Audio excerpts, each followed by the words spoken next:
I'd like to welcome everybody to today's presentation on relapse prevention, awareness, and activities. I am your host, Dr. Elise Snipes, and this is one of my very favorite topics. I really like talking about relapse prevention, and remember, relapse means a return to a prior state of being. So we relapse in terms of mental health disorders, we relapse in terms of attitude, we can relapse in terms of addiction. So a lot of times when I use the word relapse, people automatically think addiction, but relapse can apply to just about anything. So we're going to define relapse, identify relapse warning signs, and identify strengths that can help people prevent relapse. And we'll talk about some fun ways to help people learn these in individual or group therapy.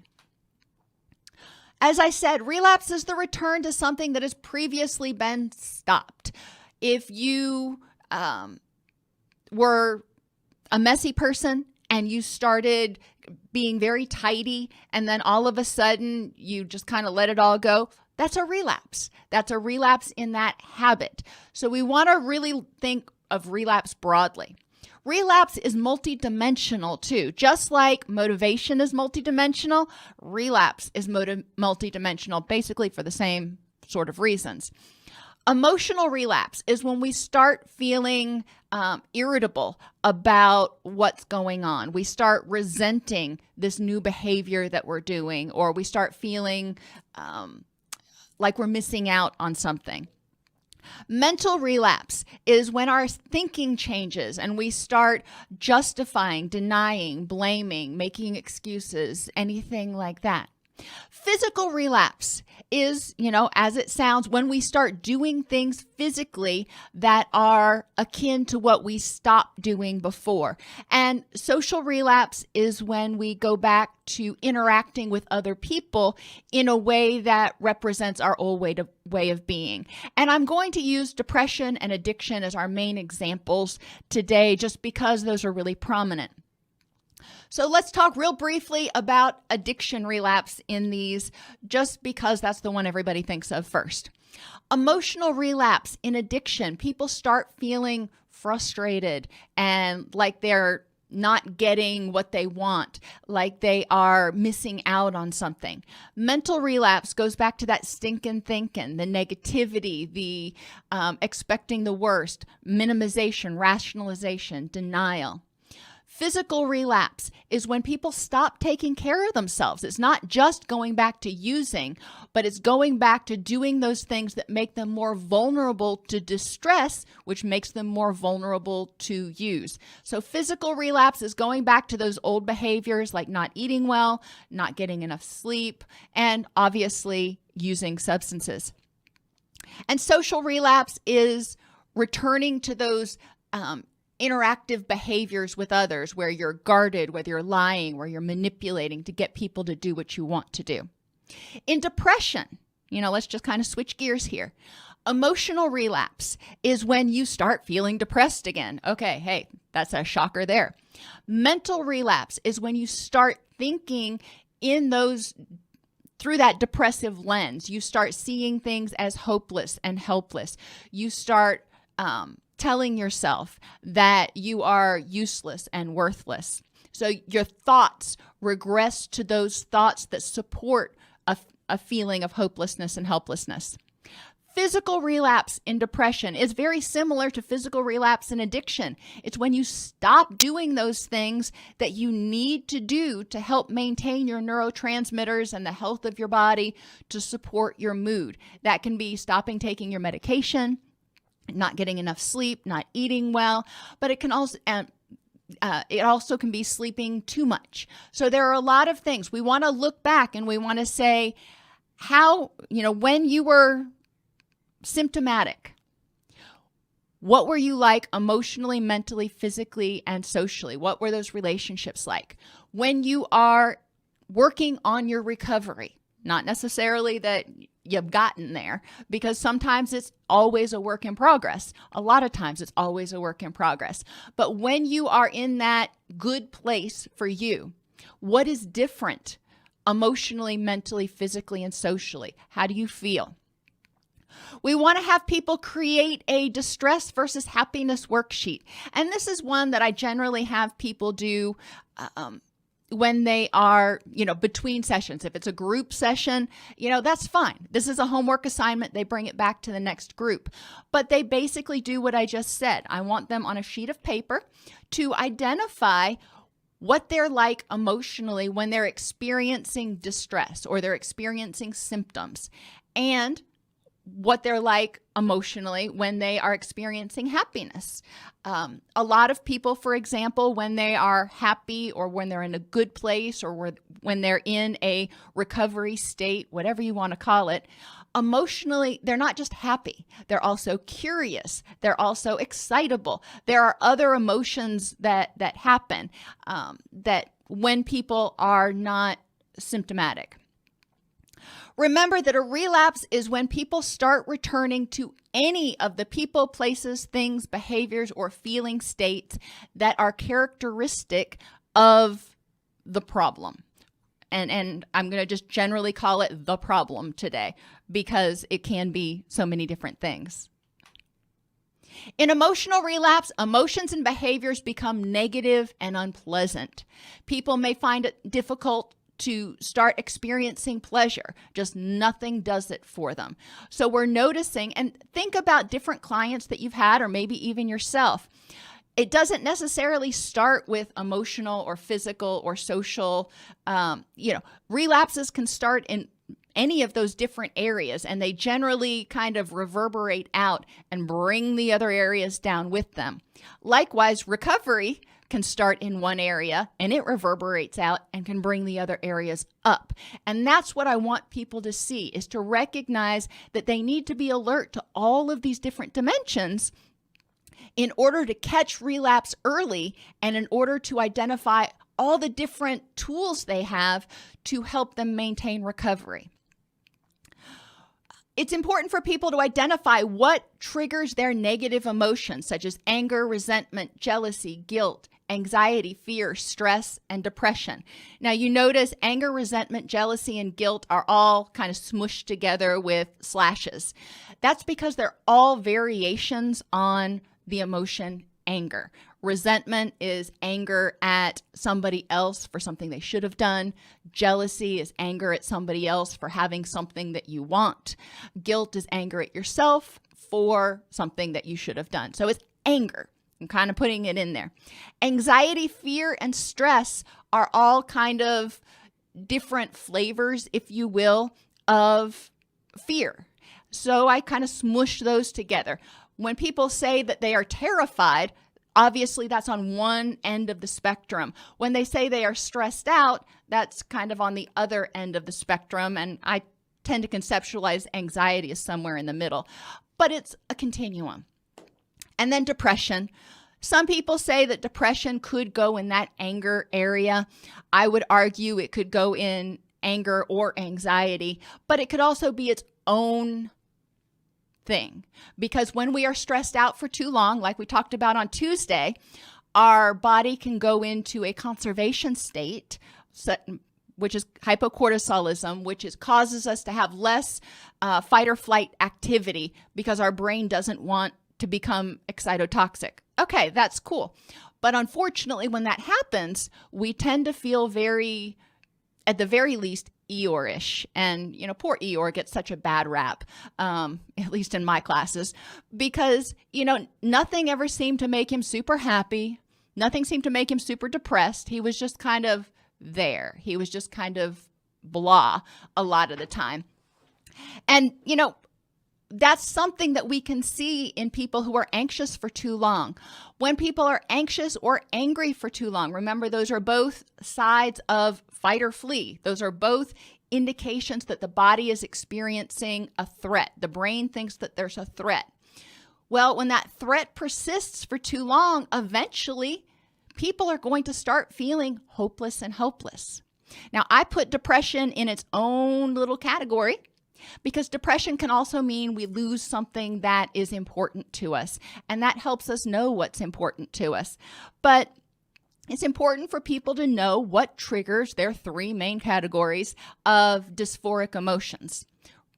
Things and the media people, places, and events. And you know that I am fond of having flip chart paper around the room in the four corners. And that's what I generally do here. And I have people identify on the flip charts the things or the media issues that trigger their anger, resentment, and jealousy.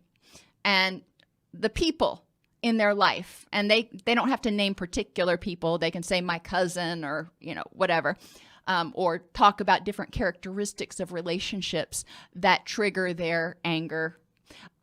And they go around and do that for the anger cluster. And then we can go around and do it for the anxiety cluster and then the depression cluster. After each cluster, I have everybody sit down and we talk about the similarities between what triggers anger for the different people in the group. So people can recognize that, a lot of people feel this way. It kind of normalizes their reaction. Then we talk about, okay, what do you do with it? We also talk about how anger, resentment, and jealousy, or some of these dysphoric emotions, we talk about how the dysphoric emotion can trigger or precipitate a relapse of the original problem, whether it's addiction or depression or, some sort of mood issue, and help them see why it's important to be aware of the things that trigger these emotions so they can mitigate them. They can eliminate as many potential sources of distress as possible. Negative emotions or unpleasant emotions make us uncomfortable. It's important to help people remember that they need to stop, and that's the hardest part, stopping, identifying the emotion, explore why they're feeling that way, and then take steps to fix the problem. And there are a lot of things people can do to fix the problem, which is why I talk a lot about psychological flexibility, reminding them that feelings are natural. Feelings are our body's response based on our prior learning. When we have a feeling, just like when the smoke alarm goes off in the in your house, when we have a feeling or the smoke alarm goes off, it tells us that there might, emphasis on might, be a problem. So we need to identify how we're feeling, explore why that we're feeling that way, and if there's really a threat. And if there is, figure out what we need to do. We can address the problem. We can address how we react to the problem. We can choose not to do anything. Inaction is also a viable choice. Or we can really just stew on it and feed that emotion. So those are kind of your four options. And I encourage people to look at what their options are and choose which reaction is most helpful in that particular moment. If somebody cuts you off in traffic, it may make you angry for a minute. And then you can explore that you're feeling angry and realize, what? There's nothing I can do about this. And chasing after the person's probably just going to make the thing a lot worse. So what can I do to fix the problem? In that particular case, a lot of times the recommendation is to let it go. When we're talking about, there's a lot of stuff going on right now, unfortunately, politically, in the media, yada, yada. And it's making it's triggering a lot of anger and feelings of hopelessness and helplessness and anxiety, and pretty much any dysphoric emotion you can name, it's triggering for somebody right now. Okay, so identifying that emotion, recognizing how they're feeling right now, exploring why they're feeling that way, and then taking steps to address the problem in a way that's meaningful for them. And, that could mean staying home, for example. My children right now are not supposed to go out after dark just because there has been some less than peaceful gatherings in our proximity, not in our town yet, thankfully. But one of the rules that, my husband set so we feel less anxious is that they are not going to go out after dark. During the day, there doesn't seem to be any problems in our area, in Nashville and the suburbs. So we haven't worried about that as much. But that was our response. We recognized that we were stressed about their safety, and we took steps that were most meaningful. We're obviously not going to try to lock them down. They've already been locked down long enough. It's important to help people remember that they can become stuck in emotions sometimes. They can get stuck nurturing an emotion and blowing it out of proportion, thinking about, if this happens, or because this happened, what this means, and just stewing on it and burning up a lot of energy. And I've used this analogy before. It's like getting your car stuck in the mud and sitting there and just pushing the gas and going, I'm stuck. And so I'm going to give it some more fuel. And you just get more stuck deeper in that mud. You can become stuck in emotions, compounding it with other emotions like anger and guilt.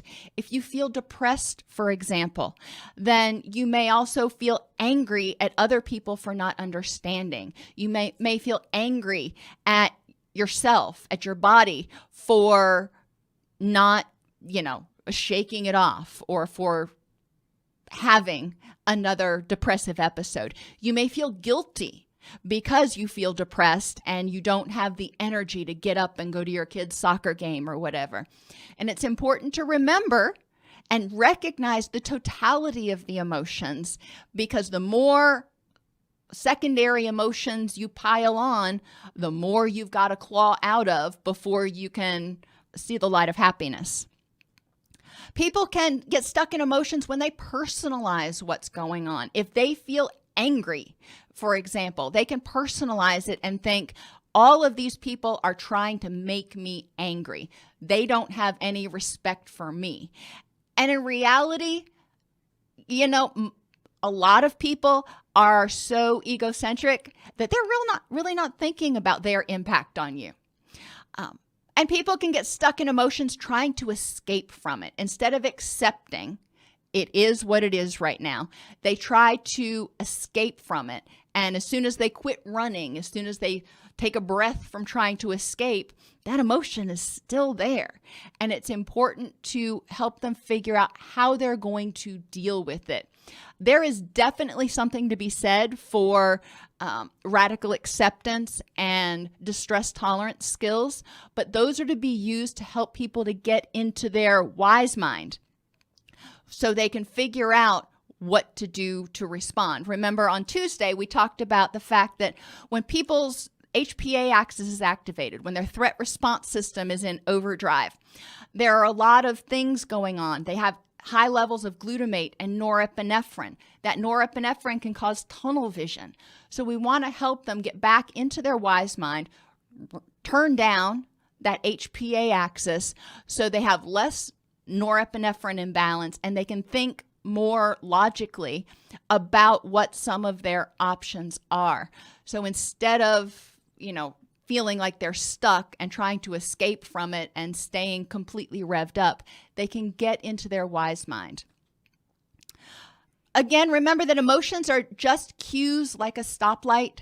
They are telling you, stop, go, caution, but it's up to you to check and make sure what's going on.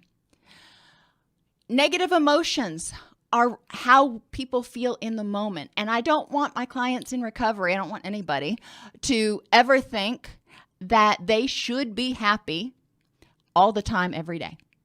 That's unrealistic. I don't know a single person who is happy all the time, every day. I think there are even, examples of people who you might think of, they probably have bad moments. And it's important to recognize that that is an okay reaction. We want to have sort of a range of emotions. And people have the ability to choose to change or improve the next moment.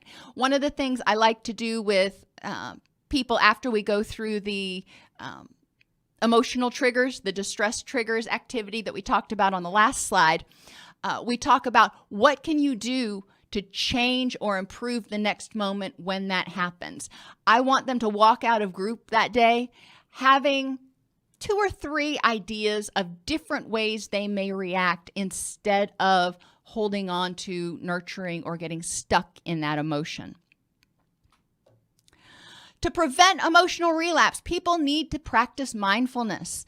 A lot of times, sometimes you just get sucker punched and all of a sudden you are feeling really angry. Okay, you couldn't have seen that one coming. But a lot of times there's a gradual decline in our mood. People go from feeling, great to okay to kind of flat, and it just works down from there. It's important for people to recognize how they feel emotionally each day and what's prompting that. It's important for them to increase positive experiences by doing things that are enjoyable, go figure, not just getting up, going to work, coming home, going to sleep, and repeating. That's not going to increase those positive experiences. On Tuesday, we talked about the bath water, how our stress chemicals are like hot water and our calming chemicals are like cold water. Well, when we do positive experiences, we're increasing that cold water. We're helping keep the bath water tepid instead of getting too hot. And people can also use guided imagery. You don't have to, get out and do stuff all the time. Now, it's important to do things. You can't use guided imagery for your only source of positive experiences, but guided imagery can be really helpful to help people get to a place where they're in their wise mind. Remember how, I think it was a couple of classes ago, we talked about using guided imagery in order to help people tampen down that stress reaction. If they can go to their, and I don't know what else to call it, I call it their happy place, and just think about that for a few minutes and quit stewing on whatever is stressing them out at the moment. If they can get a second, then when they return to address that issue, they are often in a clearer frame of mind. Have people keep a gratitude journal. A lot of times we remember what happened most proximally or what happened most intensely. So if you get into a fight with somebody, you may be thinking that, this relationship is always so stressful and this person is always getting on my nerves. Hear the always cognitive distortion in there. A gratitude journal, you can look through and you can recognize that, what? All right, maybe we're in a fight right now, but overall this relationship is good. A lot of people right now are feeling very stifled and very frustrated, and instead of focusing on what they do have, what they're grateful for, they're focusing on what they don't have. A gratitude journal helps people, refocus. And I've talked before in other classes about creating a gratitude tree. And you can either do it with Post-it notes on a wall and have each Post-it note kind of represent leaves of a tree. If you have a classroom or a wall that you can do that on, my particular favorite way is to get a vase and get some sticks from outside, long 3-4 foot sticks, something like that, in a big vase, and then get present tags, the ones that have the string and the little paper on them that you can write things on, and have people write down what they're grateful for on those tags. One thing they're grateful for every day. And if you do this as a family, it can be really cool because you can all of a sudden see that gratitude tree filling out. You can also do it if you're doing group therapy. I used to do it a lot in residential because we had 80 some odd people in-house. So that tree got pretty full pretty quickly. And it helped people recognize, and they would read what other people were grateful for and go, hey, that's something I'm grateful for too. Gratitude journals can really help us refocus and recognize accepting the good with the bad instead of focusing exclusively on the negative. Encourage people to check whether they're personalizing something that may not be about them. I was talking to a person today who was really stressed because he had sent a text out to, office mates about something and nobody responded. Nobody liked it. And this idea that people need to like things is something new to this generation. We didn't have Facebook and stuff when I was younger. So Instagram and those sorts of things just aren't something that I'm quite used to. But it's very powerful when you send a message out to a group of coworkers and not a single person responds. And this person felt very insulted that nobody liked his post that he sent out. And so we talked a lot today about what are some other reasons they may not have responded to that. And, that could have happened, and trying to fact check. Encourage people to remember that negative emotions are the mind's way of telling us to get off our butts and do something. My daddy always used to call it the idiot light in the car, which is not polite, I know, but I always remembered that. And that's the light that goes off when you've driven your car too long and you're almost out of gas and that little gas light comes on. It says, hey, get gas. I wish I could say mine didn't come on very often, but it does. But that's kind of like our emotions. It kind of flashes up and goes, oh, hey, pay attention. There's something going on here. Dwelling on, nurturing, avoiding, or hiding from negative emotions almost never makes them better. And, maybe it does for some people, sometime, somewhere. But it almost never works in the long haul. In the short haul, it may. But in the long haul, when you sober up, when you wake up, when you pay attention to it again, it's probably still going to be a problem. So it's important to help people to feel empowered, to take steps to address the things that are triggering their negative emotions, so it doesn't trigger a full-out relapse.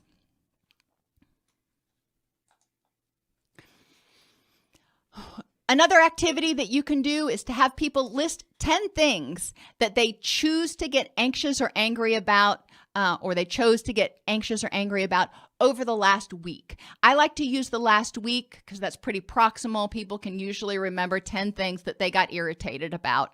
And I have them write those down on a piece of paper.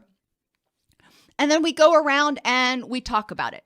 So that's kind of not super fun to do.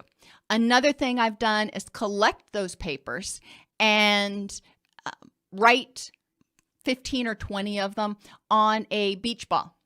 And, not naming names, obviously, but some of the common things that triggered people's anxiety or anger over the past week. I write them on a beach ball and we toss the ball around. People catch the ball. Whatever they see when they look down, they need to speculate why it might have caused somebody to get upset, what their mind might have been telling them needed to be fixed.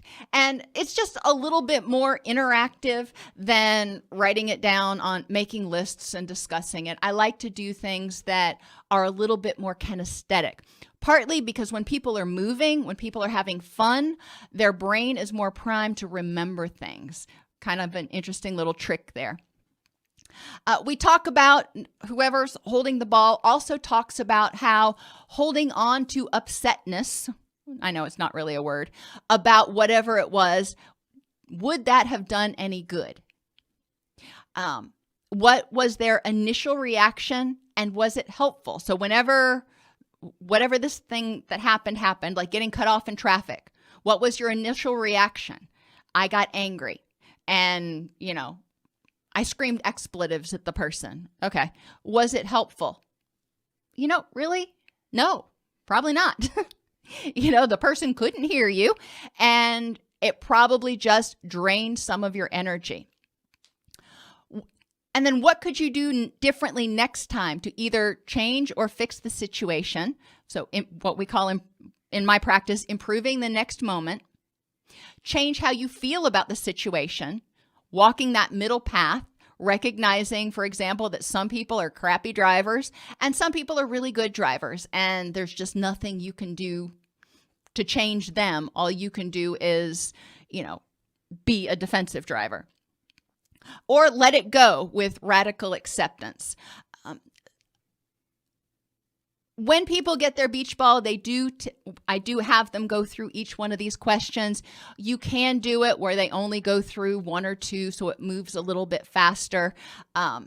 There are a lot of different permutations that you can do. You can also do this with Jenga.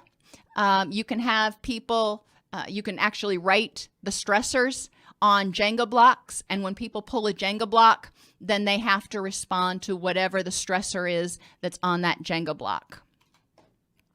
In mental relapse, there's a war going on in your mind. Part of people's minds wants to stay positive, but part of it is struggling with tolerating the distress of life, the distress of recovery, some sort of distress. The signs of mental relapse, the main ones, are focusing on the negative and having a pessimistic, helpless, or hopeless attitude. When people notice that they're not looking through those obnoxious rose-colored glasses anymore, it's important for them to check and say, am I seeing the big picture, or am I only focusing on the threats and the negative things? For people who have addiction specifically, they may be thinking about people, places, and things that they used or used with. They may be glamorizing their past use, lying to themselves and others, justifying their behaviors, minimizing the impact of the addictive behavior, or they may just have a screw it attitude. Like, if life is like this when I'm not using, then I might as well just use. We want to recognize those signs. Obviously, those behaviors or those thoughts are not going to be paralleled nearly as much, if at all, in mood disorders. For example, in depression, you're not going to glamorize your last depressive episode. So these are really unique to addiction in terms of mental relapse, but they are really important aspects to be aware of for people who do have a history of addiction. Just like with emotional relapse, in mental relapse, we want people to identify the people, places, things, and events that trigger their negative thoughts. And the media right now, social media, mainstream media, media in general, even media like television shows can trigger negative thoughts. And it's important for people to recognize the impact those things have on them and decide how to address them, if they want to expose themselves to them or not.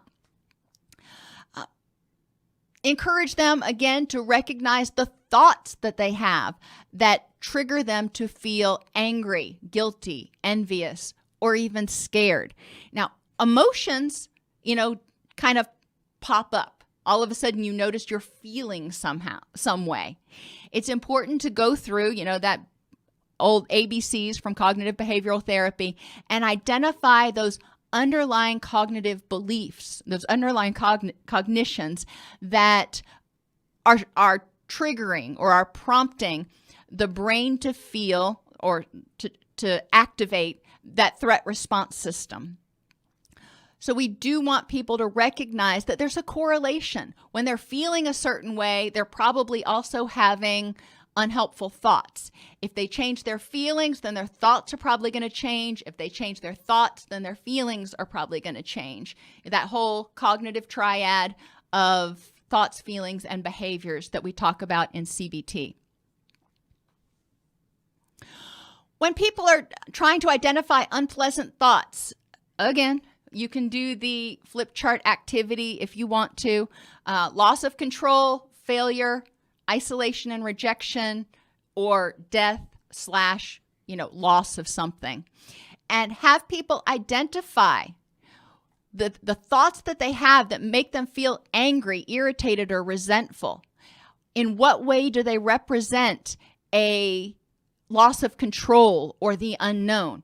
When you get cut off in traffic, for example, you may get angry because You felt out of control for a minute because somebody got into your physical space. You may have also feared death. I could have been killed. So examining which of the common threats to our self or to our self-esteem are present when we start feeling certain emotions is also helpful. Preventing mental relapse. KISS. This is one that I learned in my internship. Keep it simple, silly. We'll say silly. I don't like the word stupid. Trying to change too many things at once can lead to failure. And often some of the simplest things can have the greatest impact, such as practicing mindfulness at each meal, keeping a gratitude journal, journaling for 20 minutes a day on the things that were going positive for you that day. Just spending 20 minutes, or maybe I've talked about this before at families, making a particular meal time where all you're going to talk about at the meal is positive things. My recommendation to people is to pick one of those things. Do it for a couple of weeks until it is, kind of second nature, until it is integrated into their habits, and then add another one. Don't try to start doing 3, 4, 5 new things at one time, because that sets you up to stumble. Help people prevent and address vulnerabilities that can make them focus on the negative or have a strong negative emotional reaction. Remember, vulnerabilities can include being overtired. When we're overtired, we have difficulty thinking clearly, concentrating, remembering, those sorts of things. When we are not getting enough good nutrition, it's more difficult to think clearly. Sometimes when we're dehydrated or our blood sugar is low, it's harder to have the range of cognitions that we normally would. So there's some really basic things, but also being in an environment, for an example, in which people are negative is going to be a vulnerability for negative thoughts yourself. If you immerse yourself in negativity, some of it's going to rub off on you. Think about taking a white cloth or a paper towel and dunking it into coffee. When you pull it out of the coffee, what happens? It's coffee colored and saturated with coffee. Now, you could say that with appropriate boundaries and everything, you can prevent most of that. Well, maybe that's true. But do you really want to put yourself in a position where you're having to, do like this to maintain your emotional boundaries if you don't have to? Sometimes you're going to be in a situation where people are negative and there's just nothing you can do about it.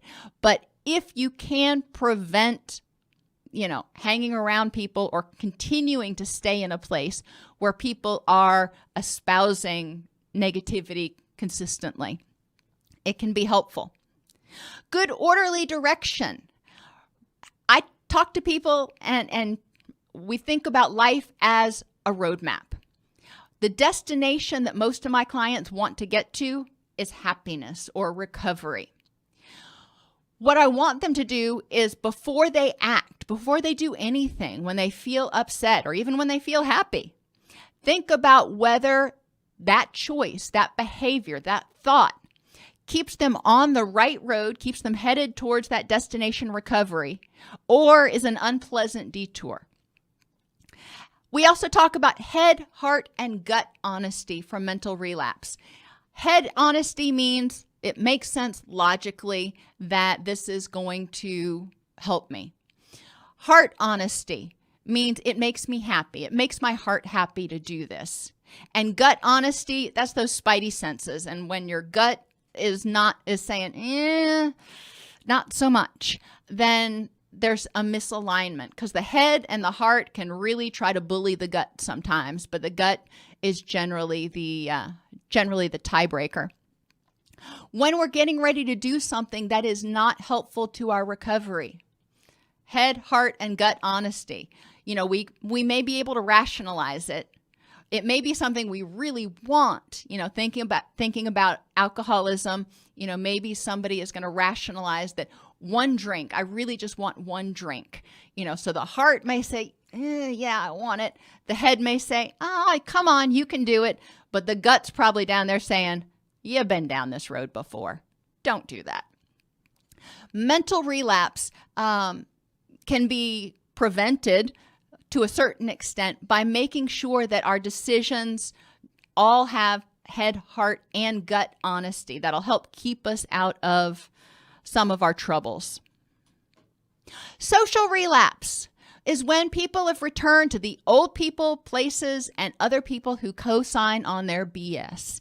And yes, this is very prominent in addictions, but it's also prominent to a certain extent in mood disorders because, let's take depression, for example.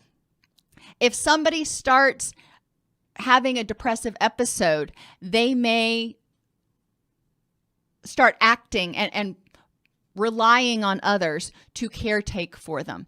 They may start falling back into these social patterns that reinforce or reward their unhelpful behaviors, like staying in bed all day.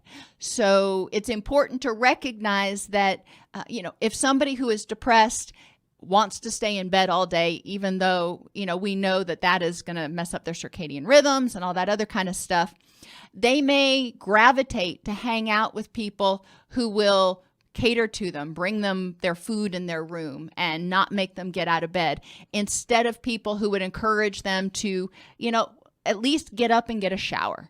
And then let's see where we go from there. Other symptoms of social relapse can be just completely withdrawing from social supports, becoming self-centered, or withdrawing completely, not just from social supports, but just kind of withdrawn into your own self. Just like the other forms of relapse, it's important for people to recognize the people, places, things, and events that can trigger their social relapse. For example, if they notice they're starting to hang out with those people that support their unhelpful behaviors, that's important to know. If they notice, and this is a big one for mood disorders, that they've started to withdraw from their social supports or withdraw from everybody and kind of stay locked up in their house by themselves, that may be a very clear indication for some people that they are on the road to relapse. They're withdrawing. That means, for a lot of people, that means I can't take any more input. It's just overwhelming. Preventing social relapse. Have people contact their social supports on a daily basis for at least the first 3 months of recovery. It doesn't have to be a long talk. It can be a quick text, but encourage them to continue to start reaching out and getting in the habit of connecting with people.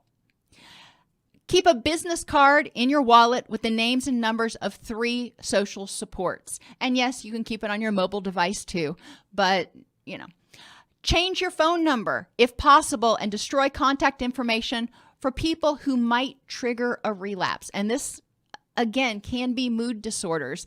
There are some people who have associates, I'm not going to call them friends, associates who are manipulative and can actually make them feel bad about themselves and harm their recovery process.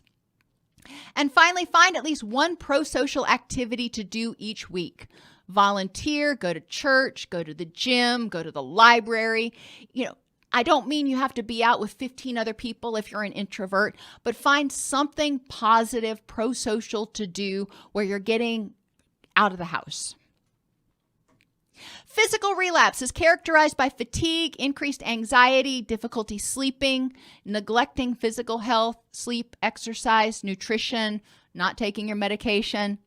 And if there was also addiction, the person may start experiencing cravings or having dreams about the drug or using. To prevent physical relapse, the old acronym hungry, angry, lonely, or tired, or HALT. Hungry means partly the body may need proper nutrition. And, that's the first thing we think of when we think of hungry. But hungry can also mean that the mind is needing happy chemicals. It's craving some positivity. And it's important to encourage people to nourish their mind with activities and things that increase those happy chemicals, that turn up that cold water. If they feel angry or anxious, we want to help them reduce chronic stress. When people are chronically stressed, they typically don't eat well, and it impairs their sleep. When they are feeling lonely, encourage them to nurture social supports that can help them buffer their stress. Now, reaching out to people, texting, getting involved in support groups, volunteering at an animal shelter if, people are too much and you'd rather hang out with the dogs. I get it. And encourage people to be willing to ask for help. And finally, tired. Ensure people are paying attention to getting enough quality sleep.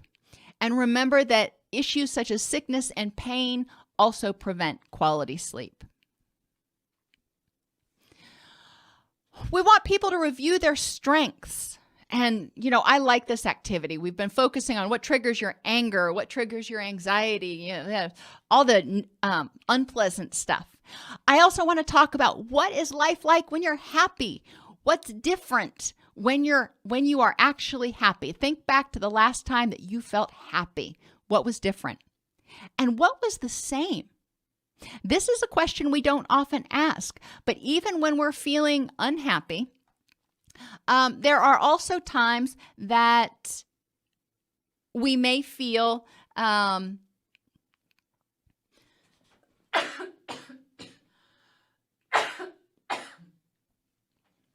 even when we're feeling unhappy, there also may be things that are going on that make us happy. Even if I'm depressed, my kids being around makes me happy. That is the same. When my kids are around, I tend to be happier.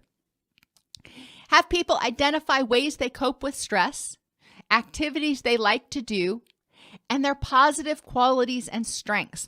One of my favorite activities I like to do with strengths in group work is to give everybody an envelope, and they write their name on it, and they pass their envelope around to everybody else in the group.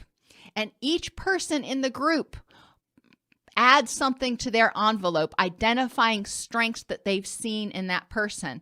So Sally is going to get her envelope back at the end of group, and it's going to have 11 other things in that envelope, strengths that other people have seen in her. Because a lot of times clients don't see their own personal strengths. They see themselves as weak. They see their negatives. They see their drawbacks. And they have a hard time recognizing the positives and the strengths. So that's one activity that I like to do, because then they have that to keep with them, and they recognize and they can see that other people see these strengths in them. Another activity that is super helpful is to have people review prior relapses. What was happening before the relapse? I like doing this in group because, two heads are better than one, as they say. And so I can put up on the board, depression relapse. What was happening before the relapse? And people identify the things that they can think about, that they identify, that they know that were happening right before that relapse happened. What were they doing differently? Physically, emotionally, cognitively, what was different?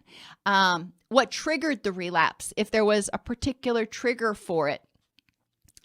Relapses occur, and this is a point that I repeat very often to my clients. Relapses occur when old behaviors are more rewarding or stronger than the new ones. What became more rewarding than your recovery program? So if somebody is starting to have a relapse, maybe they're depressed and they're starting to stay in bed all day, even though they know that is not helpful and they need to get out of bed, they just can't seem to force themselves to do it. Well, that behavior is really, really strong. So we want to look at what's rewarding that. Well, it's keeping them from having any more input. Their body's already saying, I'm overwhelmed. I feel hopeless and helpless and very vulnerable. So one of the benefits to staying in bed all day is you're not bombarded with any other negative information. You're kind of hiding from life and the world. So we want to recognize that at a certain point, if somebody gets to that point where they're not wanting to get out of bed, that is very rewarding to them right now, because the tools that they have weren't getting the job done to help them deal with life on life's terms. And that's where we as clinicians can help them look and say, all right, what do we need to do? What needs to change? What supports can we provide to help you start, getting the energy back and feeling like you have the resources to deal with life on life's terms? Before you relapse, what changes in your emotions, your thoughts, behaviors, your interactions with others, and what have you learned? For me, I noticed that, before I have an episode, if I'm having a depressive episode, I notice that I start sleeping a lot less. I get more stressed out, start worrying about things that, are outside of my control. But the big warning sign for me personally is if my sleep starts getting disrupted. I know that is really bad mojo for me. And it's important for people to recognize what their primary relapse warning signs are. Most people have a couple that are biggies for them. When we look back over prior relapses, they say that hindsight is 20/20. The same thing with relapses. If we can look back over our relapses, we can identify warning signs. We can identify things that triggered those relapses, so we can address them to prevent future relapses. And that's what we want to do. Reviewing prior relapses is not about saying, well, you should have known better. It's about learning from the past. It's about learning what we missed the last time. I use the acronym DREAM when I talk about relapse prevention, just because it helps people kind of embrace the idea of dreaming that recovery is possible from whatever their problem is.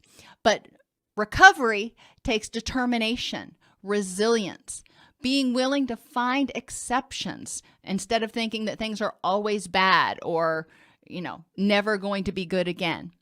An awareness of their vulnerabilities. Like I told you a minute ago, for me, poor sleep, or, even if it's not because I'm anxious, when my children were infants and I wasn't sleeping through the night because they weren't sleeping through the night, that was really, really tough on me and my mental health. So I'm aware that sleep is super important for me. But for other people, it may be food, it may be social support, being aware of what your vulnerabilities are, and motivation. So determination for recovery, resilience, the ability to bounce back up and problem solve, finding exceptions to current problems, being aware of vulnerabilities and preventing them when possible, and maintaining motivation for recovery are all essential in order to prevent relapse. With relapse prevention planning, we want to make sure to include time in the morning and at night to use mindfulness skills to get grounded. I also like to say at lunchtime, so I typically have people do it at mealtime, but at least twice a day. In residential, I would have people fill out a check-in sheet, a mindfulness sheet in the morning before we went to breakfast and in the evening before lights out, in order to, get a sense of where they were, become mindful, get grounded, and then they would discuss those things with their therapist throughout the week. People need to identify and prevent or mitigate vulnerabilities each day. Some things can't be prevented.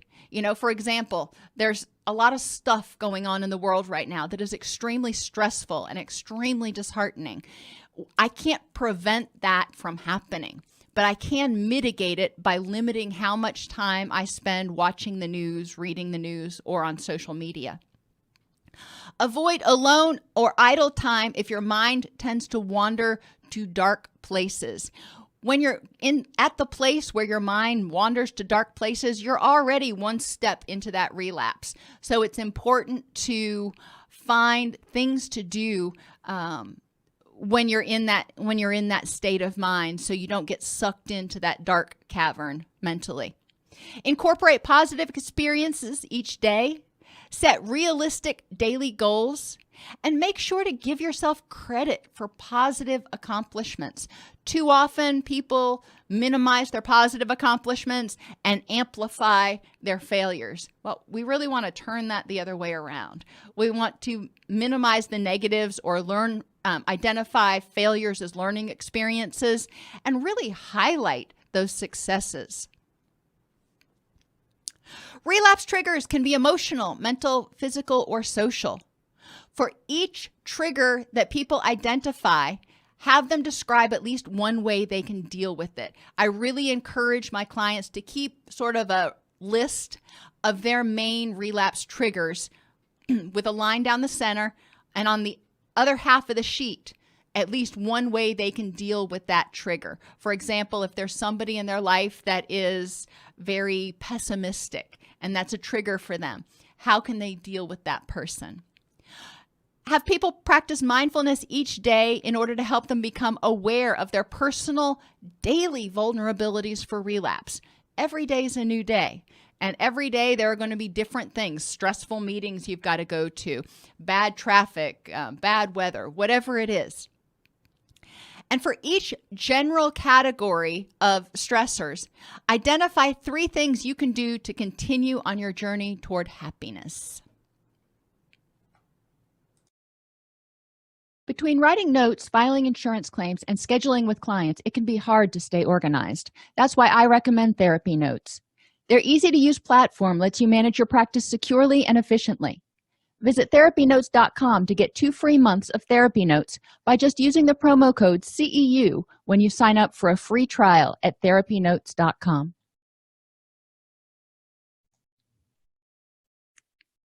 If this podcast helps you help your clients or yourself, please support us by purchasing your CEUs at allceus.com or getting your agency to sponsor an episode. A direct link to the on-demand CEUs for this podcast is at allceus.com/podcastceus. That's allceus.com/podcastceus.